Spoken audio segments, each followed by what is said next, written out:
Hello বন্ধুরা, কেমন আছেন? দেখেন, আজকে অনেকগুলো ফলের সমাহার নিয়ে এসেছি।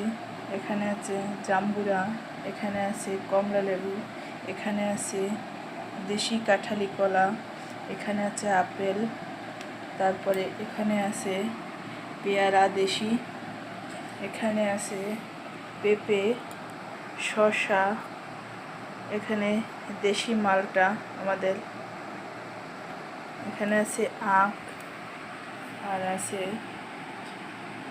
মালটা, এখানে আছে পেঁপে।